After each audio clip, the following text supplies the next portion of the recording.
Hi YouTube, this is my follow-up video for the unboxing I did of the 960 lumens Chilli Tech front light unit. In that video I did promise I'd have the update done within about a week to a week and a half. Apologies for that guys, I haven't been able to do that because I haven't been able to spend as much time on the bike as I'd like to test this out due to work commitments. However, that's all done now. I do like to bring fact to these videos rather than just my feelings and assumptions. So I've had the time to do that and give it a thorough testing. Okay, let's get into it. I'm going to go through the negative points first. First and the most obvious for me was after I fitted this to the bike, you see these buttons at the back that are obscured by these little rubber nudders. It's basically aluminium or steel buttons on an aluminium or steel backing plate, as you can see there, and they're loose, so every bump the bike was hitting, you could hear them jingling. It was a really bad point, to be fair. Drove me mad within about 20 minutes, something had to be done. I suppose it's a personal thing, some people after a while might not hear it, other people it's just a no-win situation, it's got to be changed or taken off the bike. I'm one of those people, noises irritate me. Luckily, through my work, we had these are basically insulator stickers, and these fit perfectly, self-adhesive, stick straight on there, and I've stuck the button to the outer edge of the light unit, and it just holds the buttons in place and stops them rattling. So a really quick fix for me, but that's something to be aware of. If you're going to purchase one of these, you may have to, if you're like me and little noises irritate you, you may have to come up with a solution to stop these. I'm not trying to knock the light, I'm just trying to give a transparent review. Okay, second, I touched on this in the unboxing video, this green halo, which I've found now to be a battery indicator. Green means you're good to go, changes to red when you're low on power, and then it will literally just go straight out. This is always on, even though, as you can see, the actual lamp is off. This is always on, and as far as I'm aware, you can't switch it off without disconnecting power.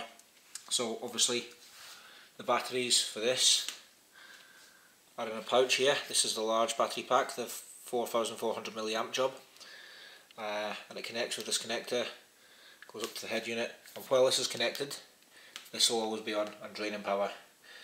How much it drains, I've not tested it, I'm not sure. It might be, it might be negligible. You might be able to leave this connected for days and not suffer any appreciable battery drain, but I've found that I get to work or when I finish riding the bike, I have to always disconnect this, turn the battery indicator halo off. Again, it's just a small gripe, and there may be a way of switching it off that I don't know about. Please leave it in the comments if you do know of a way of switching this off without disconnecting power, but that's how I've been dealing with it. I prefer if this timed out or actually switched off with the light, but there we go, that's the way it's designed.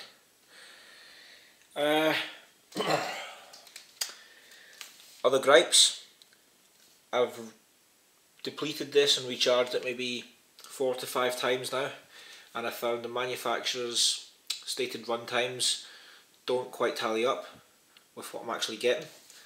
As I said, 4400 milliamp battery pack, and you should be getting a runtime of about 4 hours on full power for that. I've found that on a full charge, 100% charge, on full beam, I'm getting, sorry I'm just checking my list here, I'm getting 2 hours 59 at around 2 to 3 Celsius.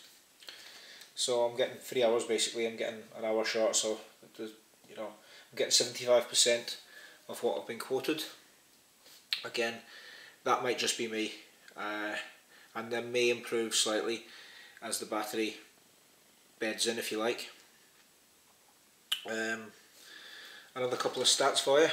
A full charge from zero, from the light switching off on its own, up to 100% on the charge indicator on the AC adapter, takes around 5 hours, or 4 hours 50 minutes to be precise.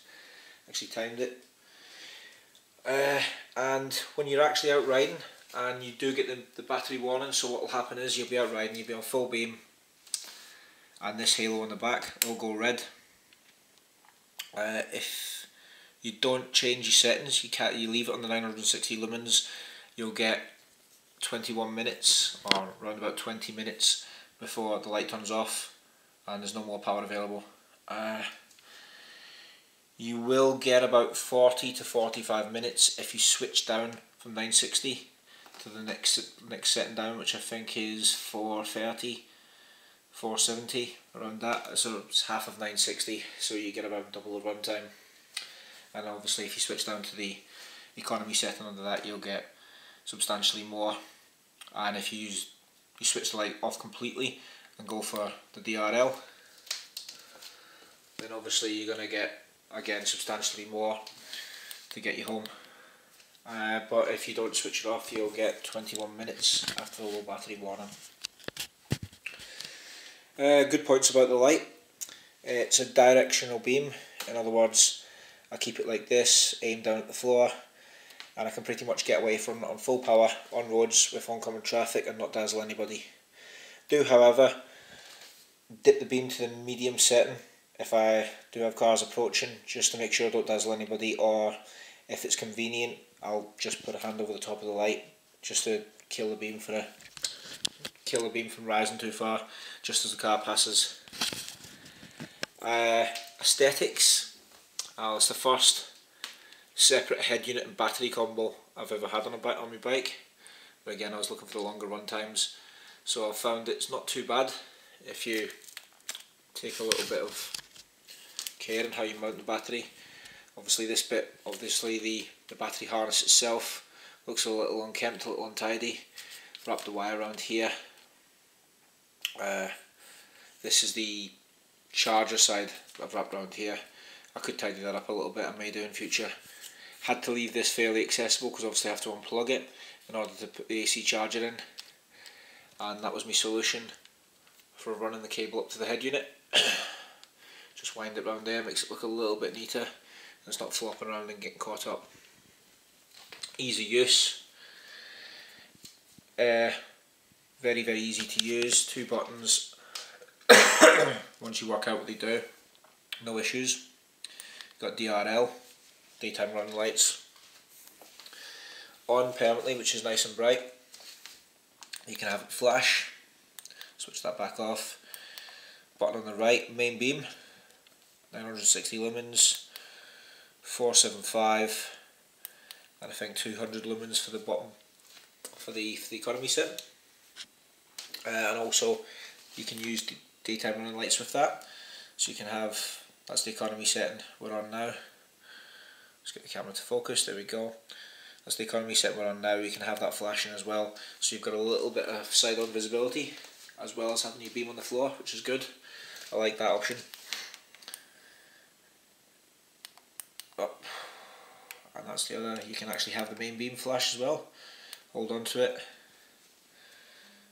on a strobe pattern. Now that is very noticeable. If that starts blinding people, you're going to get a couple of angry drivers on the road. However, a little bit of due care and you'll be okay. The mount seems sturdy enough, tight enough to hold the light without bouncing around. It doesn't change its position on bumps, which I like. I do have a lazine which does that. If you aim at the floor after 20 or 30 minutes on the bike, bumping over potholes and such on the road, it will bring itself back up. This doesn't, it stays where you put it. Tight enough to hold it in place for that, but loose enough that you can actually, on the fly, move it round. I found these little rubber noddles in the back have actually enhanced the easy use of the bike, especially with thick gloves on for winter, because you can actually feel the buttons, they're not flush on the face. Other points to note, it does get warm when used. It gets very warm to the touch. I wouldn't say dangerously warm unless you're using it static in a very hot environment, like running it in your house, for instance, in warm temperatures. So I've not tested that. It's not how you generally use the light. It's generally not an issue because it will be out on the road. However, something to note, just to be extra careful with, that you don't come in and forget to turn your light off. I don't think it's going to be a risk due to the fact the batteries are separate from the lamp. So even if this did overheat, worst case scenario, you maybe have a little bit of a smell and your light may not work again. I may be talking absolute rubbish there. It might just get very hot, and that's as far as it'll go. It's probably meets CE standards, so I imagine it's pretty safe. However, it's just something to bear in mind. I don't like them getting that warm. Out on the bike, getting used the way they should be, stays cold due to the airflow flowing over it. So if you use the thing properly, temperature shouldn't be an issue. However, just something to note, if you are using it static, maybe if you stood around waiting for people, or you know, you're at the cafe stop, etc, etc, or you're using a light to fix a puncture outside, again, I wouldn't imagine it'd be a major issue, but it's just something to note. And I think that's it. I've not noticed any temperature issues with the battery, either in use or while charging, so pretty stable pack. I'm a little bit wary with cheaper battery packs due to the horror stories flying around about certain ones getting sold online that have actually self-combusted while on charge in people's houses. I don't think I'm ready to leave this on charge all night like I would do with maybe a Lezine or a light like that, but however, it's not giving me any cause for concern yet, and it has been left on charge after it's become full, and it's no temperature issues at all. All in all, for the price, I'm really happy with it. Was thinking of, for the future, maybe running two of the same battery, maybe running a bit of a split harness off this. Might have to cock that up myself. That way you could have double light on the floor on the lower levels. Of course, it's going to eat into your battery life, but for shorter rides, it may be a good solution. If I do that, I'll be sure to make a video and let everyone know what I think about it.